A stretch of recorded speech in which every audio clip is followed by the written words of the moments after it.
Scarborough இடைத்தேர்தலில் Ontario liberal கட்சி சார்பில் போட்டியிடும் முயற்சி தோல்வியடைந்த சில மாதங்களுக்கு பிறகு முன்னாள் கூட்டாட்சி பீச்சர்ஸ் ஈஸ்ட் யார்க் நாடாளுமன்ற உறுப்பினர் நெய்ட் எஸ்கைன் ஸ்மித் டொரண்டோ நகர சபையில் தனது முன்னாள் தொகுதியை பிரதிநிதித்துவப்படுத்த போட்டியிடுகிறார். எஸ்கைன் ஸ்மித்தின் நகர சபைக்கான இந்த முயற்சி எளிமையான அரசியல் பாதையை கொண்டிருக்கவில்லை. 2024 ஆண்டின் பிற்பகுதியில் அப்போதைய பிரதமர் ஜஸ்டின் ட்ரூடோவால் அவர் வீட்டு வசதி, உட்கட்டமைப்பு மற்றும் சமூகங்கள் துறை அமைச்சராக நியமிக்கப்பட்டார். மார்ச் 2025 பிரதமர் மார்க் கார்னி பொறுப்பேற்ற பிறகு அந்த ஆண்டின் தேர்தல் வரை எஸ்கைன் ஸ்மித்தை அதே பொறுப்பில் தொடரச் செய்தார். எனினும் தேர்தலுக்கு பிறகு அவர் அமைச்சரவையில் இருந்து முழுமையாக விடுவிக்கப்பட்டார். எஸ்கைன் ஸ்மித் 2023 ஒன்டாரியோ லிபரல் கட்சியின் தலைமைத்துவத்திற்கு போட்டியிட முயன்றார்.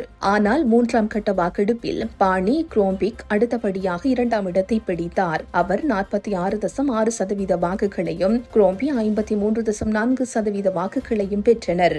2026 ஆண்டு தொடக்கத்தில் எஸ்கைன் ஸ்மித் ஒன்டாரியோ லிபரல் கட்சியின் தலைமைத்துவத்திற்கு மீண்டும் போட்டியிடும் வாய்ப்பை ஆராய்ந்தார். வரவிருக்கும் ஸ்காப்ரோ சவுத் வெஸ்ட் இடைத்தேர்தலில் கட்சியின் வேட்பாளராக போட்டியிட முயன்ற போது 19 வாக்குகள் வித்தியாசத்தில் வாய்ப்பை இழந்தார். ஒழுங்கீனங்கள் நடந்ததாக கூறி அவர் மேன்முறையீடு செய்திருந்த போதிலும் அது ஆய்வு குழுவால் நிராகரிக்கப்பட்டமை குறிப்பிடத்தக்கது.